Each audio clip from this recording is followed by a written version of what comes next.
have a professional football coach. He's coached a wide range of football clubs. Presently, he is the coach of the Great Achievers Football Club, and one of professional football management. Who else do we want to start with, if not a coach? To understand the rudiments and how we people maneuver, and what the players give and what the coaches get in return. His name is Michael Onyuku Chukwebuka, in no particular order. You're welcome, sir. Thank you so much. I'm pleased and happy to be here. It's nice to have you. Now, talking about football management. Okay, get there. You watched the Euro yesterday. Yeah, I followed the Euro yesterday. Please, I would like to hear your thoughts on that. I would like to hear your thoughts on that. Well, even before the finals, I gave the trophy to Spain because they really played good football. And you see the young ones having the mentality, never say die. They fought to the very last minute of the game. So I gave them kudos. They really did well. It was a well-deserved victory. So now I'm wondering, before you said, why didn't you support England? We have our own Saka. Please, I like that you support Spain, just to put it out there. No, but why didn't you support yes. Now on football management? We have the like of Bukayo Saka. He's a Nigerian, confirmed Nigerian, who have actually even come to Nigeria to claim, see, this is where I am from. But we lost people like this to other countries. Why is that?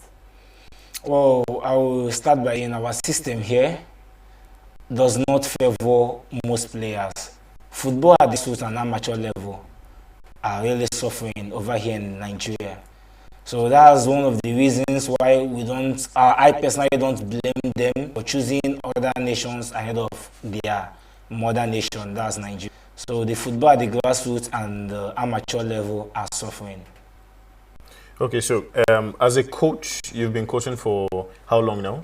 I started coaching in 2018. 2018. Yeah. Well, that's quite a long. 6 years. 6 years now. Yeah. So during your course of being a coach, what has been your challenges? I faced a lot of challenges. Believe me, there was even a time I could not even afford my own square meal, own ones, just to make the players happy. So because I'm a coach, if my players are not happy, there is no way you can get the best out of them. A lot of challenges. One, parents. Recently now, most parents now want their child to be a footballer because they now see that maybe money is now coming out from the football. But back then, when I started, you face a lot of challenges. This one will come, coach, my mom said I shouldn't train today. Why? He said I should do house chores, that since I've been playing, I've not been doing this, I've not been doing that. So you see, you now have to now talk to the parents, talk to the kids. Okay, now the major reason why football at the grassroots and amateur level are suffering. Most of these kids, like there is always, my mentor will always tell you that which man can know they play football. So you see that for you to get that raw talent, it falls back to the poor men. And you see a child of 15, 16 years old hawking. Why naturally you see that this is pure raw talent. But he has to hawk so that he can help his mom to support his own living. So that's our major challenges we coaches at the grassroots have. Because these kids now, they are not given the platform. Okay, this is time for training, you can go and train. But you find out that, okay, this time for training, you can go and hawk. So these are the two different things. Like we face these challenges, the poor background that most of these players are coming are one of the major reasons that the football at the grassroots and amateur level is really suffering. Okay. Okay, there's something that Obasi put out some time ago, because you're a coach. That's why I'm directing this directly to you. You hear a lot of complaints from players say that they are interested in playing, but a coach who play you, he want to collect money from you. It all depends on the level. For example, now in our national team, you see most of them claim, or maybe before you have to get to a certain extent, you have to sort the coaches. But some actually play their way out of their talent. So, but I won't totally say it's false, but yeah, yes, in Nigeria, most coaches do collect money from players for them to showcase their talent. Okay, so you, Michael, you're a coach, and you're a coach of one of the big or great clubs in Enugu State. I think your club is in Enugu, right? Yeah, my club actually won the Enugu State League recently, a few weeks ago. Okay, so do you collect money? If you see me and I'm good, I'm a talented footballer, aside this, I play good football. Now, That's it. Because we are just emphasizing, it's not like you can play football. Let's just assume that she can play. Yes. and I'm a raw talent that can play this ball. Would you play me, or would you ask me to pay you before you play me? Why should I ask you to pay? I should be the one to help you. I should be the one to provide some of your needs. I should be the one to make the work easier for you. Why should I pay you? Like in my own football club, I have players, not just only we train in MNA, St. Patrick's Field MNA. So, but I have players all over Enugu State. So, and most of the times, I notice that coming to training is always a problem due to transport fare. Exactly. So, and I always take it upon myself that as a coach, I need to support this young talent for him to excel. 70% of those coming from town, I do make sure that whenever they are going back, even if I can't give them transport for coming, going back, I will transport them. I myself, I was staying in MNA, but currently I don't stay in MNA anymore. But when going, you see me, I take them along with me. I pay transport for them. That's the little I can do to support them. Then most of the times, if I do go and see all these Hausa people selling OK canvas, I can say, oh, this my player does not have a bad boot. I get it for him at a cheaper rate. I dash him so he can also know that someone out there really values what you are doing. So I don't have to take money to play you once you are good. Okay. So now, speaking of finance, how you said you guys recently won the Enugu State League. Yeah. How much were you paid, and how do you manage finances? Do you get paid for being a coach, and do the footballers, your team, do they get paid as well? Okay, now at this stage now, I'm not after the payments. Okay. We are just into human development. Okay. That's what we are out for. So no support from anywhere? No support from, let me say, the government. No, this is just an NGO program. Okay. So, and we have a lot of us outside there, grassroots coaches. So we don't get paid now. So, but in my own case, I have some good Samaritan who are sponsoring the team, who helps the team, like we are going to matches, okay, transport fare, after playing, okay, the boys want to play, okay, give them 2,000 naira to support them. So we have some good Samaritans who are doing that for us. Then, but on the side of getting paid, nobody is paying us, and at the stage where my players are, nobody is paying them, except maybe they get scouted by a higher club. That's where they are now being paid. So even for winning the league? Winning the league, the FA, the Federation, the FA, Football Association of Enugu, they gave us 500,000 naira for winning the league. So, but we still have a bigger task ahead because you have to go for an NLO playoff. That's Division 5 Nigerian League. So we still have to use the money, transport ourselves, feeding, accommodation, and we are going to stay there for up to a week or more. Okay, so have any of your players traveled or moved on from your club? Yeah, at least I can boast of 5 players who signed professional contract last season from my club. And they are playing for which clubs now? I have Iberian Wisdom playing for Jigawa Golden Stars. I have Mobodo Sunday, the same Jigawa Golden Stars. Hope Victor, the same Jigawa Golden Stars. HM Miracle, Co City United, Enugu here. Chineme Chukunonso, Co City United, Enugu here. Akande Chichen, Inter Lagos. So I think, yeah, the 6 of them. So is your own club like a transit place? Or is it a place for, like, you're going to play, I groom you, you're well developed. I develop you and you play for me.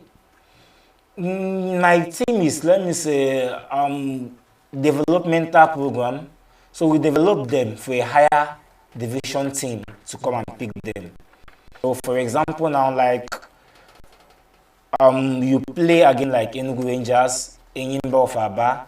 Oh, I can see that maybe this one has reached to some extent that we can give him a professional contract.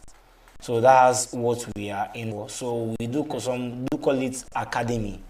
So my team is just like an academy where we teach kids how to play the basic, because that's one of the most important things as a footballer you have to know. You have to know the 9 basic technique of play, how to pass the ball, run with the ball, and so on and so forth. Okay, you mentioned the humanitarian act, and we know there are speculations that we are in a government that say something is just on paper.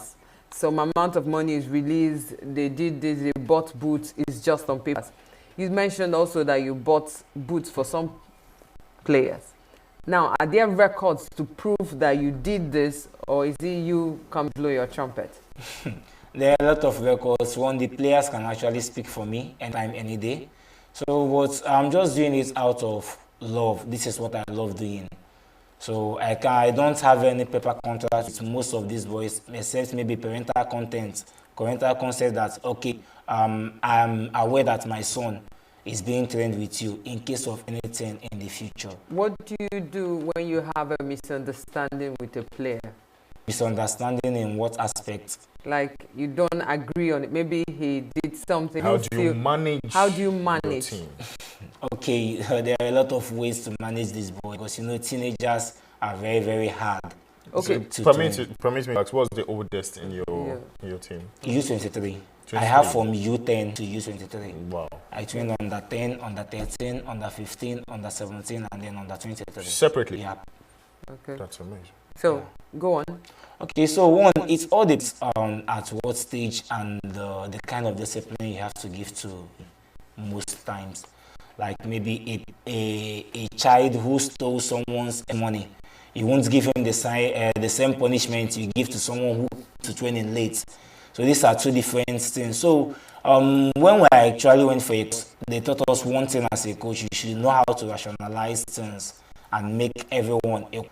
So most times you don't allow your emotions to get over your judgment. Okay, so because I was about to ask, minus crime, something they commit. I mean, for instance, they are the field and you tell a player jog, and the player feels, hey, see, I'm fit enough. You don't tell me anything. I can play without jogging.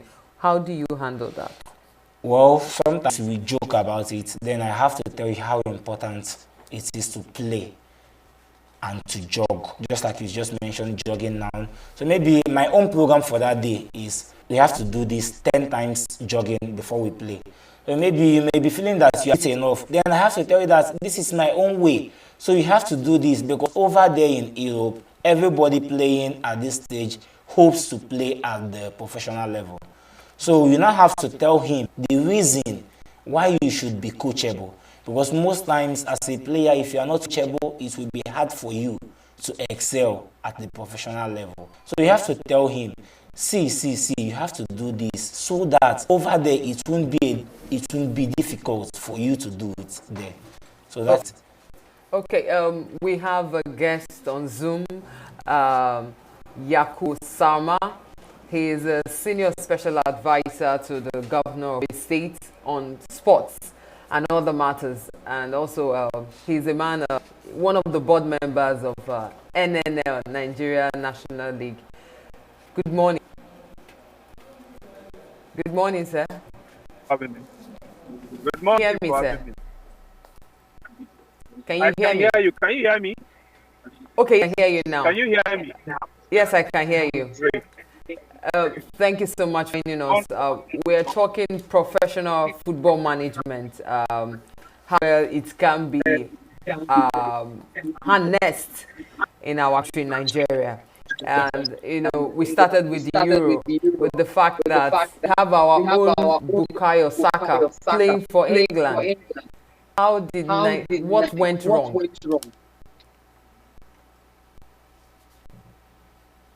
Hello, can you hear me? Yes, I can hear you. Yeah, I think starting from there, I don't think anything wrong. You know, once you become a professional footballer, you decide where you want to play. And I think as in football or sports managers, you cannot actually force somebody to play for you.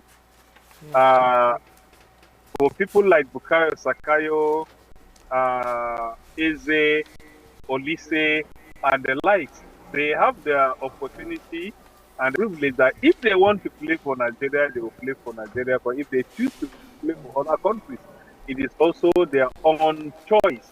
You see, the issue is that these are a crop of guys that we only identify them and then we want them to identify us because they have lineage, either by through their mothers or their fathers.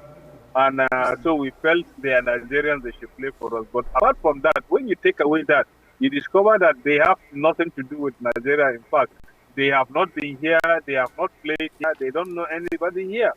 And so if they choose to play for other countries, there's no problem with that. I can cite you a very good example. I remember at the batch of us actually playing our last game with Ghana to prepare for the last World Cup. I remember that the coach brought in Lukman, Dennis, and Kelvin. That was when he brought them. These guys didn't know Nigeria.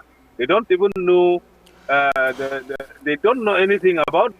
So when they came, of course, they want to play like they're playing in Europe. They didn't even know that football is physical here and some other things. Part of the things that actually cost us even the World Cup ticket. And eventually now they were able to actually get used up to it and then can see them actually performing. Because I remember a lot of people then that these guys are not ready, drop them, this and that. But it's because they're just coming into environment, they're coming to meet up and mix up with people that they have never mixed up with, they have never known before. So, but thank God for them, they were able to adopt. So I think for like Bukayo Saka, for people like Eze, for people like Olise, it is a choice. So there's nothing is actually wrong. If they choose to play for us, so be it. And I think terms of Okay, sir. Just to cut you in, apart from it being a choice, could it be that the government had not paid more attention on football in Nigeria? Well, you see, my argument always when it comes to football, sports management in this country is that we have overloaded it on government for too long. So for us to actually say that government have not paid so much attention, I think we're not getting it right. You see, over time in this country, why our sport is not thriving is because we think that government should shoulder every responsibility 100%. And it's not done anywhere. Where you see these sports thriving, where you see these people making it out of these sports and getting results, it's not because of government. Yes, I know that the responsibility of government is to provide enabling environment. Yes. But it is left for those that are actually involved, the stakeholders, to come in and actually invest in that and give it. For instance, now let me just give you an example. One of the best facilities we have that is privately owned is Remo. When you go to Kenya, it's privately owned. And that's why today you discover that he's doing good at 8th grade and even in the premiership because it is an investment by an individual. And because he put that investment there, he would do everything to get value for his investment. Now compare him with all the other clubs that is run by government. It is being run like a parastatal. And you know how parastatals are run. You inject money whether there's result or no result.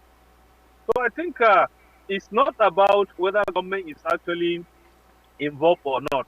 When the environment is right, when the stakeholders actually do the needful, when there are good investment there, you don't even need to talk to them to come.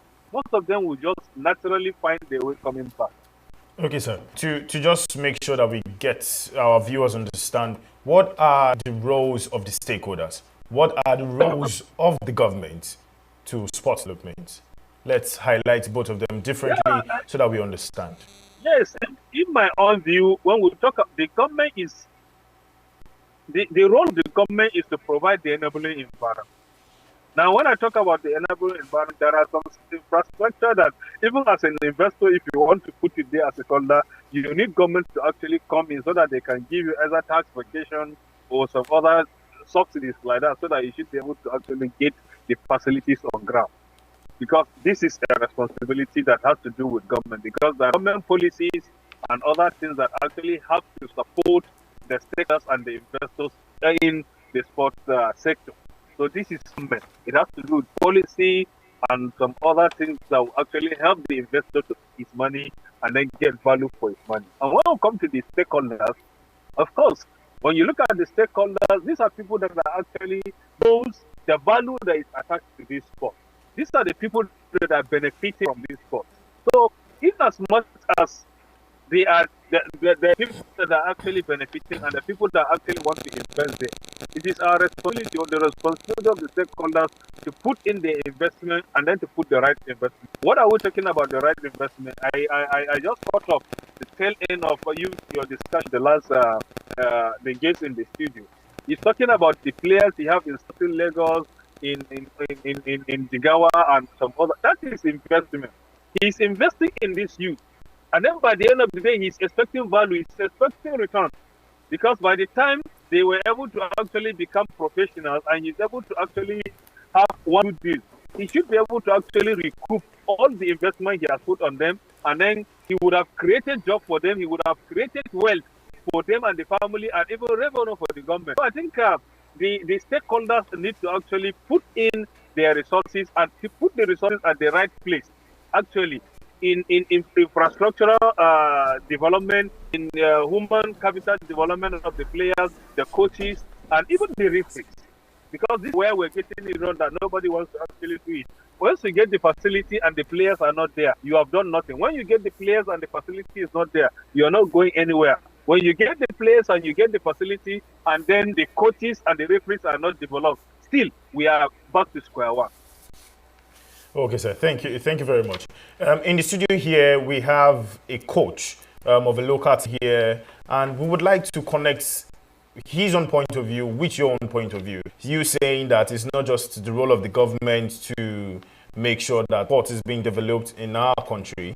So I want to ask him what's his own experience. What are your own experience? Do you really feel like the ball is in the court of the government, but also in your own courts? Yeah, it's not just only the work of the government to develop sports. Individual can actually come in and sports. Out there in England, you see a lot of private owners coming to players in different teams.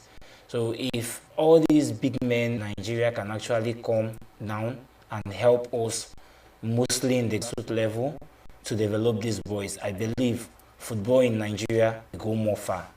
No. Okay, sir. Mr. Kubu, can you hear me? Yeah. Okay. Talking you. about, we've heard you talk extensively on our football, our sports. Now, football in Nigeria, the qualification, we are actually trying to qualify for the World Cup. What do you think went wrong in the last round that we participated in? Well, Liz, you're boxing me into your corner because, I think, you see, when the commitment, I look at it that the commitment from the players was not actually what we expect. That is one. And that still brings me back to this issue of actually bringing these foreign-based players that have not played in our league, that have not actually know what we're actually. You see, when you wake up here and then somebody is playing for the back, when somebody wears the green, white, green, and he thinks that yes, this is something, the way he plays, the commitment and the determination he has is different. So I think we have gotten it wrong in one or two areas. One is actually about the commitment of the players. Two is that even from us, the administrators, to be very honest, we have shown some laxity and we have been slow in some decision making that would have actually helped. When we came back from AFCON, surely knowing that Pasero is leading, they would have actually fast-tracked the process of bringing in somebody that will take over so that he can build the team. And when Finidi actually come in, I think they were actually looking at it from the perspective that he was there when Pasero was building the team.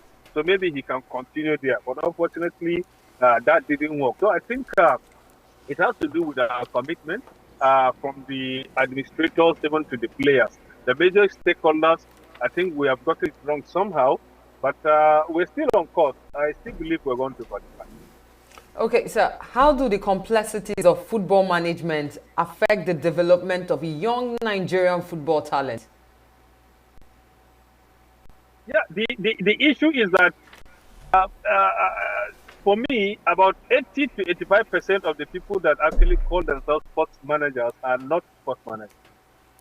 They are just Okay, there by awesome. chance and they're not ready to actually get it right. Can you hear me?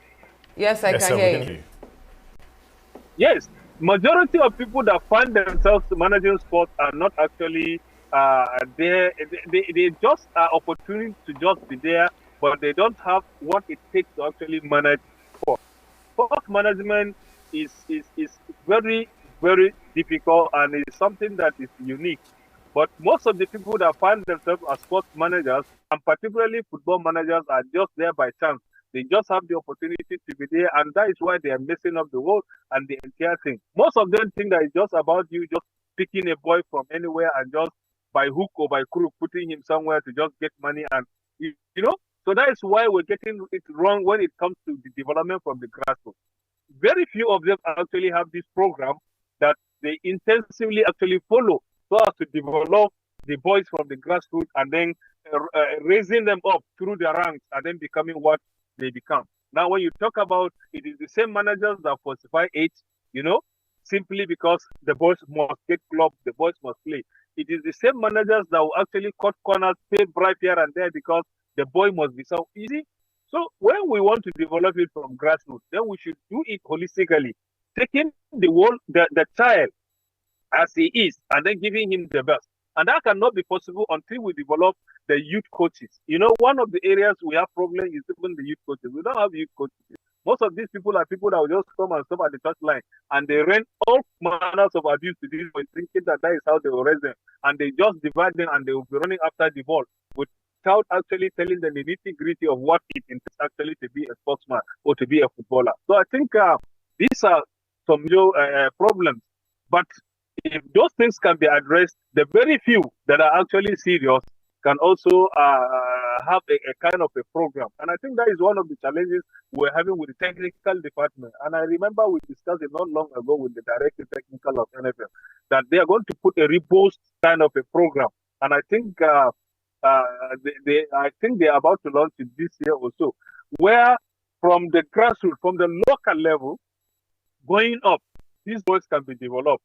And I remember the NFL president once saying that henceforth, they want a situation where even if they are they are going for this age category of games from under 13, under 15, 17, 20, and 23. They don't need to gather people there. No, they follow through this grassroots and then get these boys that are developed from the local, from the grassroots. So once these things are actually there, everybody will concentrate to develop the boys from the grassroots. And once we get them, we have the talent at the grassroots, but most of them are being wasted because we don't actually give them a robust kind of a program that will bring them up. That's a very specific question, saying that we're now discussing about the international football.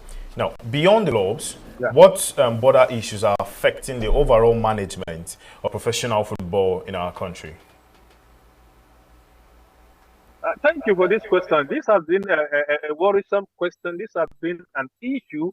Well, managing a professional football, you see, it takes a lot of things. One, I always ask myself, do we really have club owners and club managers in as far as professional football is concerned in this country? And the answer I always give to whoever asks me this question is that we don't have professional football managers and club owners in as far as I am concerned. When you look at the MPFL, for instance, in this country, before it was Doma United, Sporting Lagos, and Remo that truly have club owners because the clubs are owned by private individuals. The remaining 17 are government-owned clubs that are being run like parastatals. Maybe with the exception of maybe one or two that have established name for themselves and they are striving to see if they can do. But all of this, the 17 cannot lead and cannot thrive and cannot actually do anything outside government. And that is why we're having issues, because if government refuses to give money, money is not coming from anywhere because they think that it's a parastatal. So what I'm actually trying to say is that the problem we have with running professional football is that the managers are not serious. The time we get serious managers that knows what it takes to run football, from there our NPFL will actually change. Our professional football will change. The issue now is that every club manager want to win every game by hook or by crook. And because of that, he does everything possible. And because of that, they make the coaches redundant and lazy, because every coach knows that whether he trained or not, whether he has any vision or not, whether he did the needful or not, in as far as he is concerned, he must win his home match, because the management are ready to do anything possible.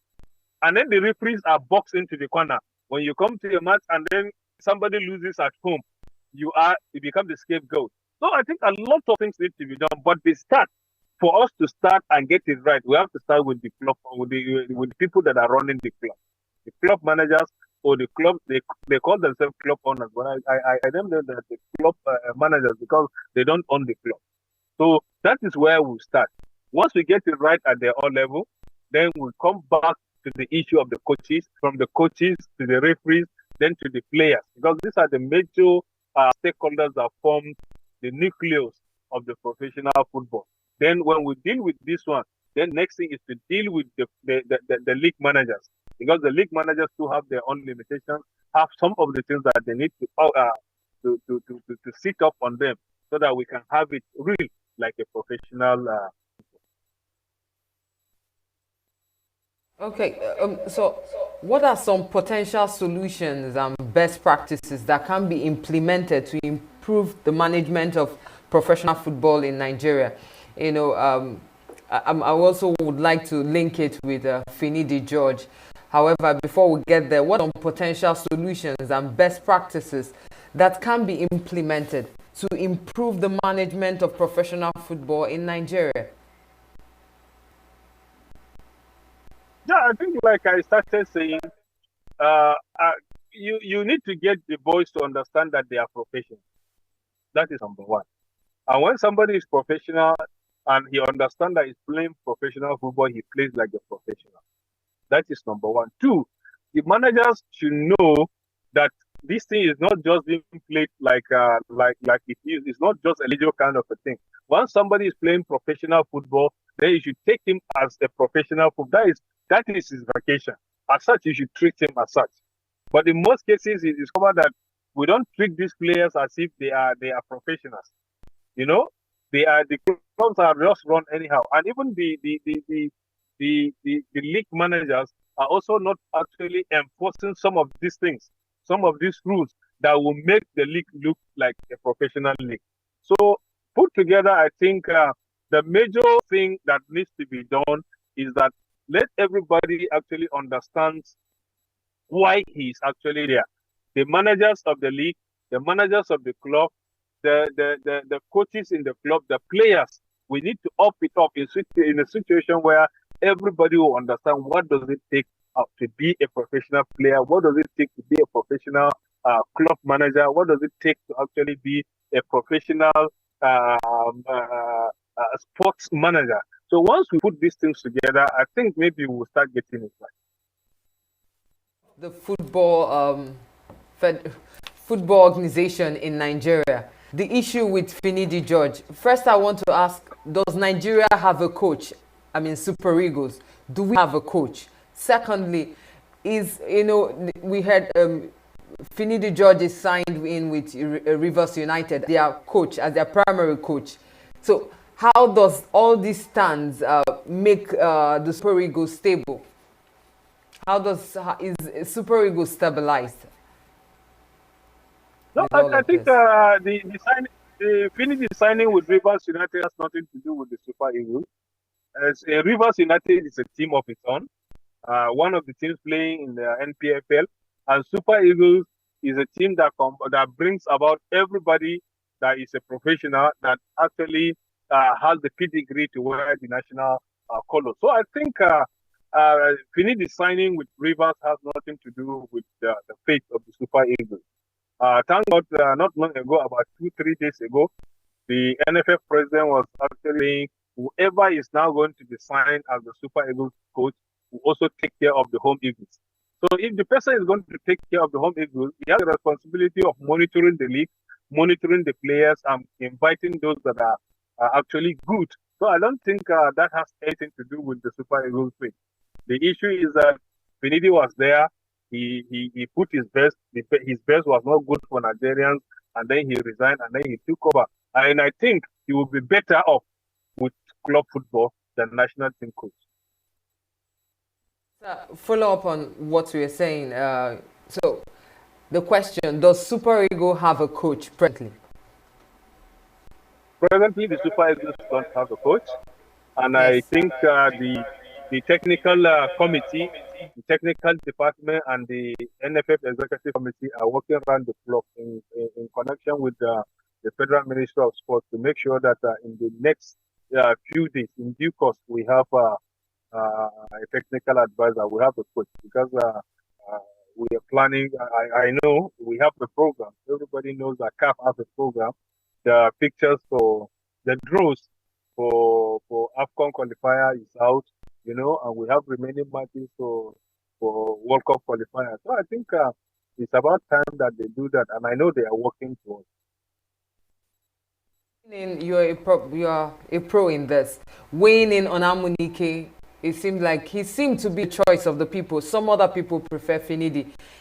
In between these two gentlemen, who do you think would deliver the Super Eagles? Or if you have another option, can you state it? Honestly, I'm not an advocate of a local coach for the Super Eagles. Before Finidi comes on board, I told people around me that whoever comes will not actually get it right. The issue is that we have issues that maybe many out there are not actually looking at. See, something just you see this. There is this charisma that late Stephen Keshi, late Abodu Shaif will have, that help them in actually nurturing that Super Eagle of that time. This time around, we have these boys that are just playing Europe.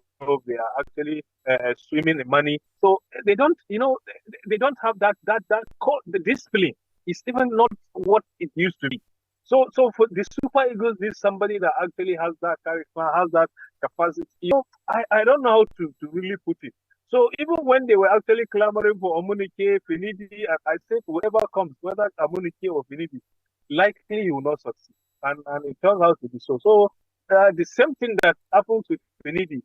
I don't want to be a prophet of, but if you bring Omunike, the same thing will happen. Nothing will. Thank you very much, sir. We still have our coach here in the studio, and I would just like to ask a question that we've been discussing about management as well. Mr. Chris, please, can you tell me, as a coach, was there a training that you had? Was it like a school or something that you went to before you became a coach that taught you about management?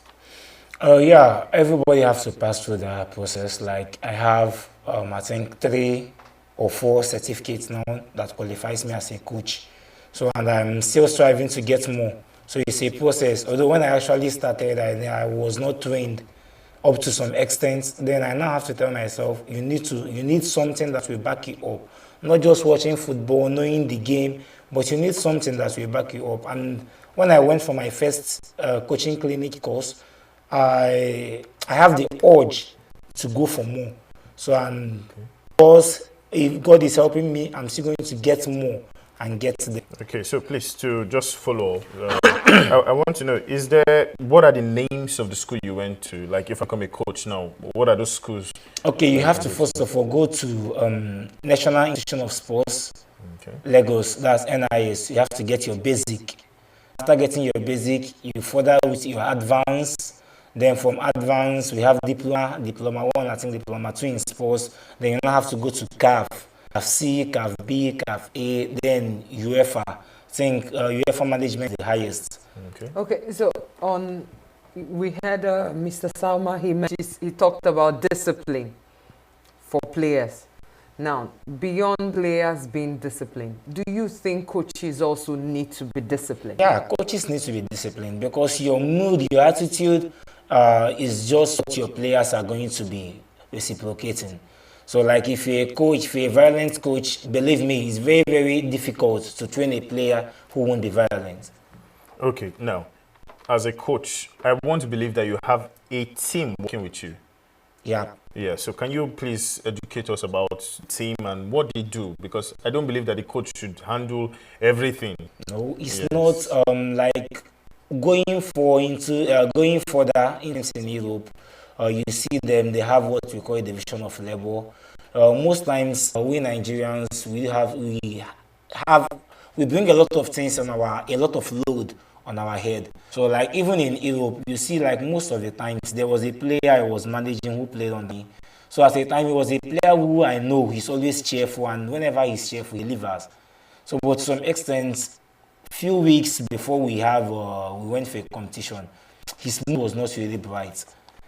So he's now pens down that I have to call him, talk to him, noticing that back at his home he's battling with a lot of things. But most times in Nigeria here, we just decide, oh, he should just go. After all, millions of players who wants to play. So that's where you see that even in sport, a psychologist is very necessary to help know how these players are doing, how they are actually thinking, the way they live their life. Things that you think does not matter matters a lot in football, because a player who is happy can't give you your best, can't give his best. So that is it. So I have a team with me. I have my assistant coach 1, I have my assistant coach 2. We have a curator, a lot of things, a secretary, team secretary, the drivers, everyone is important. Okay, how do you on this discipline? How do you exert disciplinary measures on the players? Okay. One, you have to live by a good example. Like today, I have my training by 4 p.m. But once it is 3, I don't see any reason why I wouldn't be in the field. Because that's the best way A came late, B came earlier before A. So, and that's where you see them, what they do outside football, outside the pitch. Because if you come early, you may hear them say 1 or 2 discussions which you can pick. Actually, if this guy, actually, after this training, where will you be going? Home straight? Are you going to do 1 or 2 things? So that's the thing you should be doing. So when you come to field, you are there earlier before most of them. You are done with your program. Then you watch the way they train and how violent are they, how good are they with the training, how are they bonding as a team. Okay, this person did this. How fast are you to correct the impression? Because they are kids. Most of them, once you send the wrong signal to them, it will be hard for them to have, as in to do another thing to correct it. Yeah. So, thank you. Well, Sorry, Mr. Salma, are you there with us? Are you there? Hello? Yeah. Okay. So I I'm want with to you. ask on the management. Are there any successful example of us working together to improve the management of professional football in Nigeria? Are there any successful examples? One can pinpoint or say this and this are the successful examples that have emanated from good management in professional football in Nigeria.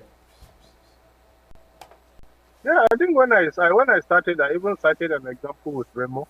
This is a classical example, and you can see what they have been doing with the youth team and the professional team, and even the women professionals and the academies that he has. This is a very classical and a good example. We have a number of them. Even the work that Amobi, is it Amobi, but it's Amobi is doing with Rangers, and the ones that they are doing with Eyimba and to some extent Rivers. Some of them are actually putting a very good example others to actually follow. And on the overall, and I believe the NFF technical committee and the technical department are also putting in the past We have seen how they have worked closely with club owners and then the coaches association, the referees association, and the major stakeholders in making sure that everybody is on board and everybody does the thing that he needs to do. So I think it is in the past we have seen more successes when all the stakeholders actually come together to play and to lead as a team.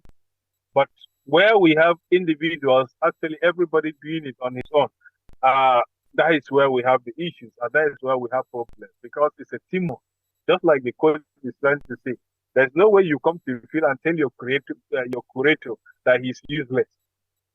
The more you give him his position, and then you actually give him his responsibility, then it takes up some weight over you. And then when he does his own, and then the curator does his own, the Marcel does his own, and the team psychologist does his own, the coach does his own, the trainer does his own. Then at the end of the day, you get the best out of it.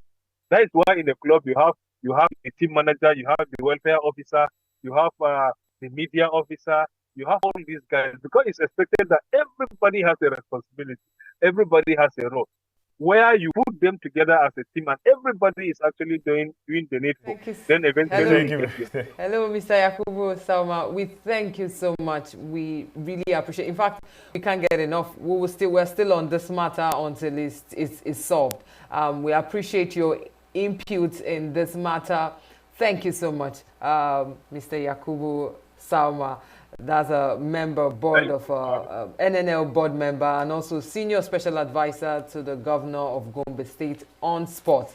Thank you so much once again. Thank you for having And me. we're back in the studio with Michael Inyuku. We appreciate your inputs. We are very grateful to have you today. Thank you so much for joining us. Thank you very much. Thank you so much. And so with that, we'll go for a short break. Go nowhere, it's still Signature Morning.